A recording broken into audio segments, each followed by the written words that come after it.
सम्राट के काम ने बिहार में रचा इतिहास। कार्यकर्ताओं के अति आत्मविश्वास से हो गई चूक। 31 साल का अजय किला ढह गया, जीते नहीं वॉकओवर मिला प्रशांत किशोर को।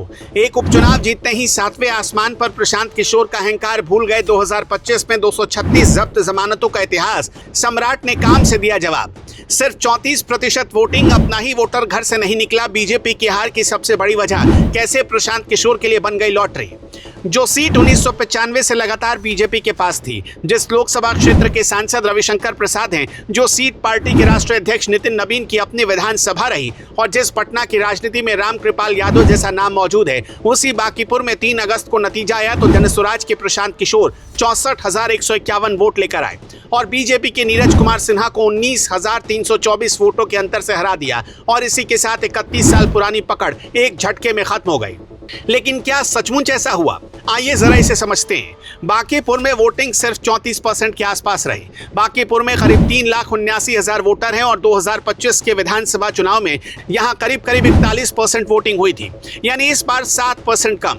2/3 वोटर घर से निकला ही नहीं। और शहरी सीट पर इतनी कम वोटिंग किसे नुकसान पहुंचाती है, यह अब हर पार्टी अपने हिसाब से जोड़ रही है। बांकीपुर बीजेपी के लिए कोई साधारण सीट नहीं थी।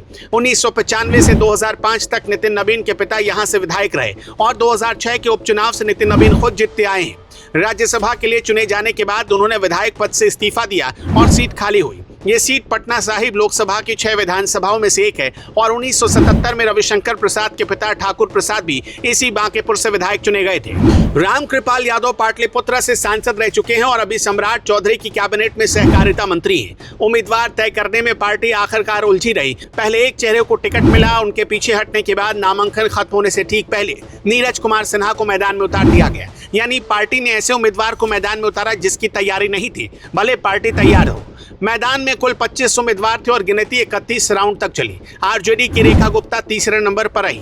जिस सीट पर पार्टी 31 साल से जीत रही हो, वहां चेहरा इतनी देर से तय होने का असर बूथ तक पहुंचा या नहीं, ये सवाल पार्टी के अंदर जरूर पूछा जाना चाहिए। प्रशांत किशोर इस चुनाव के जरिए पहली बार खुद चुनावी मैदान में उतरे थे और अब विधायक बन गए। उनकी पार्टी जनसुराज ने 2025 का विधानसभा चुनाव अकेले लड़ा था और उनमें से एक भी सीट नहीं मिली, क्योंकि सम्राट चौधरी ने उनकी और उनकी पार्टी की हालत खराब कर दी थी।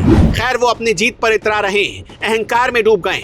उनको ये पता नहीं कि अगर बीजेपी के सारे नेता और कार्यकर्ता थोड़ा सीरियस हो जाते इस चुनाव को लेकर, तो प्रशांत किशोर का भद पिटने में वक्त नहीं लगता। वो तो कार्यकर्ताओं को लगा कि बांकीपुर सबसे सेफ सीट है, कौन हरा सकता है, बस यही गलती भारी पड़ गई। लेकिन प्रशांत किशोर भूल गए, काट की हांडी एक ही बार चढ़ती है। एक बार गलती हो गई तो हो गई, दूसरी बार जीत का आईना देखना भी मुश्किल हो जाएगा। बीजेपी में चुनाव लड़ने का तरीका ये रहा कि कोई चुनाव छोटा नहीं होता। वार्ड पार्षद का चुनाव भी उसी तैयारी से लड़ा जाता है। बांकीपुर में वैसी तैयारी दिखी या नहीं, इसका जवाब पटना साहिब के भीतर से आना चाहिए। एक राष्ट्रीय अध्यक्ष की अपनी विधानसभा, एक पूर्व केंद्रीय मंत्री का लोकसभा क्षेत्र और एक कैबिनेट मंत्री का जिला, तीनों एक ही सीट पर मौजूद थे और नतीजा उल्टा आया। यह आत्ममंथन का विषय है, किसी पर उंगली उठाने का नहीं।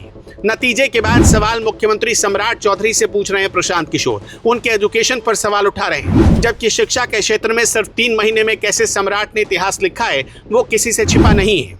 राज्य के 211 नए डिग्री कॉलेजों में पढ़ाई शुरू कराई। बिहार के जिन 208 प्रखंडों में एक भी कॉलेज नहीं था, वहां नए डिग्री कॉलेज खोलने का फैसला हुआ। मकसद साफ रखा गया कि गांव के बच्चे को ग्रेजुएशन के लिए दूसरे शहर या दूसरे राज्य में भागना ना पड़े।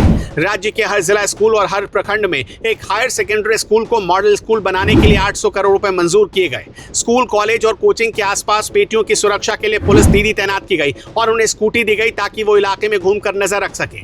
मुख्यमंत्री का कहना है कि सरकारी स्कूल इतने अच्छे होने चाहिए कि बच्चे को कोचिंग की तरफ जाना ही ना पड़े और नीट जैसी परीक्षाओं की तैयारी स्कूल के अंदर ही हो जाए।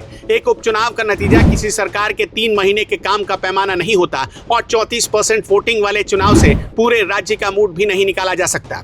लेकिन बांकीपुर बीजेपी का शहरी गढ़ है और गढ़ हारने के बाद सबसे पहले पार्टी के भीतर सवाल उठने चाहिए। खैर, आपको क्या लगता है? हमें अपनी राय जरूर बताइएगा।